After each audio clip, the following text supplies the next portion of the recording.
கர்த்தருடைய பரிசுத்த நாமத்துக்கு மகிமை உண்டாவதாக. இன்றைக்கு செய்திக்கு ஆதாரமாக ஒரு வசனத்தை நாம் வாசிப்போம். மல்கியா தீர்க்க தரிசன புத்தகம் 2ஆம் அதிகாரம் 16ஆம் வசனம். மல்கியா 2:16 ஒருத்தர் படிங்க. மல்கியா 2:16. இன்னும் எடுக்கலையா? மல்கியா. தள்ளிவிடுதலை நான் வெறுக்கிறேன் என்று இஸ்ரவேலின் தேவனாகிய கர்த்தர் சொல்லுகிறார். அல்லேலூயா. ஆண்டவர் தள்ளிவிடுதலை வெறுக்கிறேன் என்று சொல்லுகிறார். இப்ப தள்ளிவிடுதல் என்றால் என்ன? தள்ளிவிடுதல் என்றால் என்னன்னு சொன்னா டைவர்ஸ். இந்த டைவர்ஸ் அப்படிங்கிறது முதல்ல யூதர்களுக்குள்ளதான் அதிகமா பரவுச்சான். அதாவது மனைவியை பிடிக்கல, உடனே அதுக்கு என்ன செய்வாங்க, ஏதோ ஒரு முறைகளை பண்ணி உடனே மனைவியை தள்ளி விட்டுருவான். அடுத்தது பார்த்தா இன்னொருத்தன் கல்யாணம் பண்ணுவான், இன்னொரு கல்யாணம் பண்ணுவான். அதுவும் ஒத்து வரலன்னா அதையும் தள்ளி விடுவான். இப்படி தள்ளிவிடப்பட்டவர்களை யாரும் என்ன செய்ய மாட்டாங்க, மறுபடி கல்யாணம் பண்ண மாட்டாங்க. ஒரு புள்ள பிறந்திருக்கும், தள்ளி விட்டுருப்பான். அல்லது கல்யாணம் பண்ணியிருப்பான், பிடிக்கல அப்படின்னு தள்ளி விட்டுருவான். இப்படி தள்ளி விடுதல் என்று சொல்றது யூதர்கள் மத்தியில ரொம்ப அதிகமா நடந்துகிட்டே இருந்துச்சு. அப்போ இத யாரும் தட்டி கேட்கறதுக்கு ஆள் கிடையாது. அவன் நியாயப்பிரமாண முறைமையின்படி செய்ய வேண்டியதுன்னாக்கா அதை கொடுக்க வேண்டியதெல்லாம் கொடுத்துல, தள்ளி விட்டான், போய் சேர்ந்துரு, வெளியே போயிருன்னு விரட்டி விட்டுறான். அப்ப மனைவிகள் என்ன செய்யறாங்க? வேசிகளாக மாறுகிறார்கள், விபச்சாரிகளாக மாறுகிறார்கள். இப்படிப்பட்ட சம்பவம் யூத மக்கள் மத்தியில அதிகமா நடந்துச்சு. அப்ப இயேசு கிறிஸ்து இந்த உலகத்துல பிறந்து வளர்ந்து போதகராய் மாறுகிறார். அந்த 3.5 வருஷத்துல அவர் என்ன செய்கிறார்? அதை முற்றிலுமாய் கண்டனம் பண்ணுகிறார். அல்லேலூயா. அவர் வர்றதுக்கு முன்னால சொல்லப்பட்ட வார்த்தை தான் ஆண்டவர் கர்த்தர் சொல்லுகிறார், தள்ளி விடுதலை நான் என்ன செய்யறேன்? வெறுக்கிறேன். மோசையினுடைய நியாயப்பிரமாணத்துல தள்ளி விடுதலை குறித்து எழுதப்பட்டிருக்கிறது. இப்ப பாருங்க, மார்க்கு சுவிசேஷம் 10ஆம் அதிகாரத்துல 2 முதல் 5 வரைக்கும் நீங்க பாத்தீங்கன்னா அந்த தள்ளி விடுதலை குறித்து அங்க தெளிவா ஒரு சம்பவத்தை நாம படிக்கிறோம். ஒருத்தன் இயேசு கிறிஸ்துவத்துல கேட்கிறான். மார்க்கு சுவிசேஷம் 10ஆம் அதிகாரம் 2ஆம் வசனம் முதல் 5ஆம் வசனம் வரைக்கும் படிச்சீங்கன்னா இந்த தள்ளி விடுதலை பற்றிய விவரம் தெரிஞ்சுக்கலாம். படிங்க. அப்பொழுது பரிசேயர்கள் அவரிடத்தில் புருஷனானவன்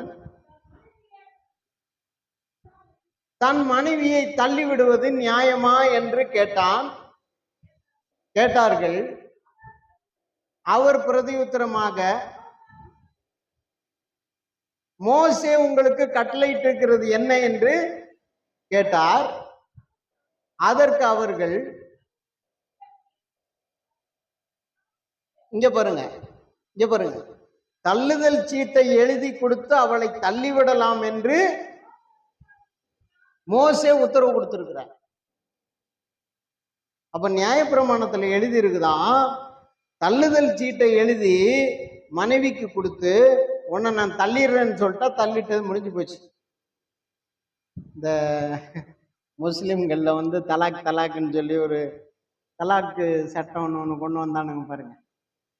இப்போ அது ரொம்ப அதிகமா பரவலா இருக்கு. தலாக் சொல்லி தள்ளி விட்டுருவான், அடுத்த மனைவியை கல்யாணம் பண்ணி. அல்லேலூயா. இததான் இயேசுவானவர் இங்க என்ன சொல்றாரு? எப்பா, மோசே உங்களுக்கு என்ன சொன்னாரு?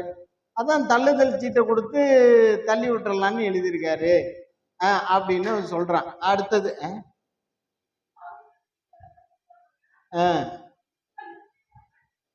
உங்கள் இருதய கடினத்தின் நிமித்தம் இந்த கட்டளையை மோசே உங்களுக்கு எழுதி கொடுத்தான்.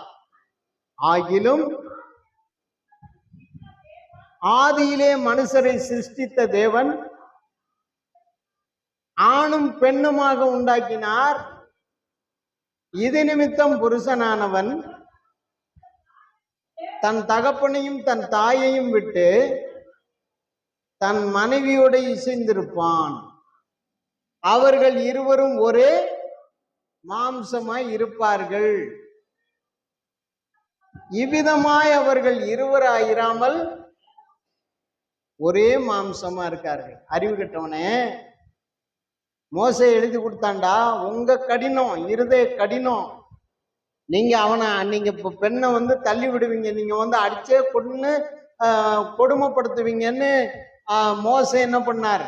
நியாயப்பிரமாணத்துல சரி இப்ப போய்ப்பா தொலைப்பா, அந்த பொண்ணு உயிராயிலும் தப்பட்டோன்னு தள்ளுதல் சீட்டுன்னு ஒண்ணு எழுதி அங்க கொடுத்துட்டு தள்ளி விட்டு நீ கிளம்புடா அப்படின்னு சொல்லி ஆண்டவர் காப்பாத்தி விட்டாரு. ஒரு சின்ன வேலைய அந்த நியாயப்பிரமாணத்துல மோசே எழுதி கொடுத்தாரு.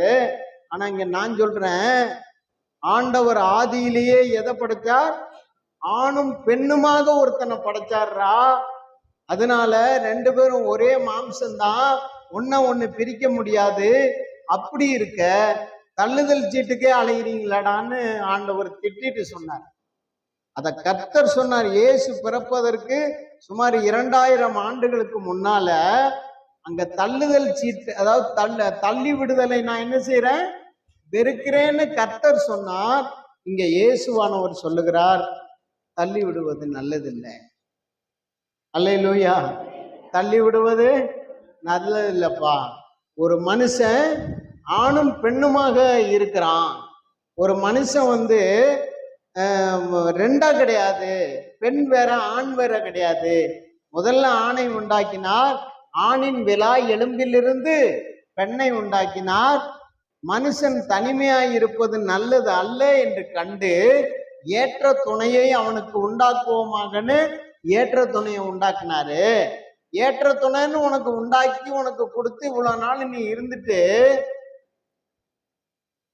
இப்போ உனக்கு ஏதோ ஒரு சின்ன கஷ்டம் போராட்டம் வந்த பிறகு நேரம் என்ன யோசிக்கிறான்? இவளை டைவர்ஸ் பண்ணிடணும். அல்லேலூயா. அவளை டைவர்ஸ் பண்றதும் ஒண்ணுதான், நீ செத்து போறதும் ஒண்ணுதான். அதுக்கு தான் இயேசு ஆண்டவர் சொல்றார், தள்ளுதல், அதாவது தள்ளி விடுதலை நான் வெறுக்கிறேன். அல்லேலூயா. இந்த உலகத்துல எத்தனையோ விஷயங்களை நம்ம தள்ளி விடுறோம். எப்படி இந்த மனைவியை தள்ளி விட்ட மாதிரி, ஏதோ தள்ளி விட்டு ஏதோ ஒண்ணு அட்ஜஸ்ட் பண்ணி அப்படி இப்படி சொல்லி சாக்கு போக்கு சொல்லி தள்ளி விட்ட மாதிரி நாம தள்ளி விடுகிற 7 காரியத்தை குறித்து இன்னைக்கு சொல்லி கொடுக்க போறேன். அல்லேலூயா.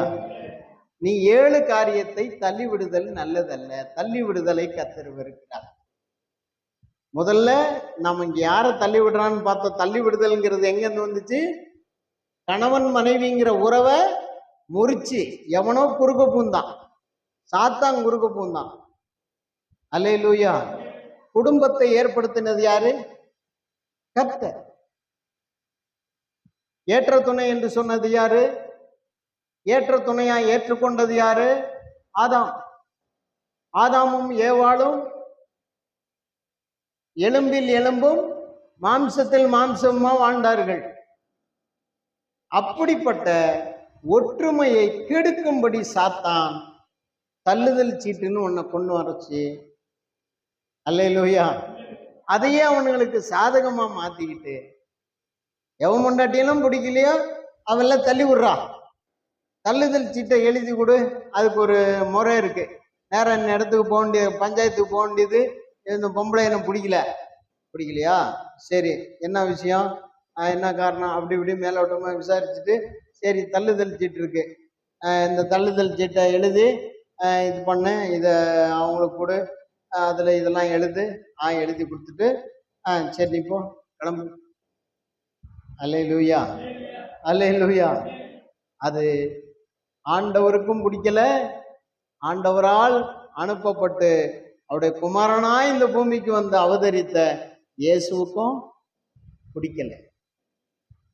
அதுக்குதான் ஆண்டவர் சொல்றார், தள்ளி விடுதலை நான் வெறுக்கிறேன். அல்லேலூயா. அல்லேலூயா. நம்ம தள்ளி விடலாமா? தள்ளி விடலாமா? விடக்கூடாது. தள்ளி விடுதல் என்பது நம் வாழ்க்கையில இருக்கக்கூடாது. எதை தள்ளணுமோ அதை தள்ளணும், எதை தள்ளக்கூடாதோ அதை தள்ள கூடாது. குடும்ப வாழ்க்கை என்பது என்னது? ஒரே எலும்பு ஒரே மாம்சம். அது அந்த பக்கத்துல இருந்து வந்தது, இது இந்த பக்கத்துல, அப்படிலாம் கிடையாது.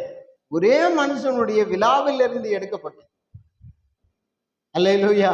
அது ஜாதியா பிரிஞ்சிருக்கலாம், மதமா பிரிஞ்சிருக்கலாம், குலமா பிரிஞ்சிருக்கலாம், கோத்திரமா பிரிஞ்சிருக்கலாம், நீ எங்கேயோ பார்த்து கட்டிட்டு வந்திருக்கலாம். ஆனா அது யாருடைய எலும்பு? உன்னுடைய விழா எலும்பு. அல்லேலூயா, அல்லேலூயா.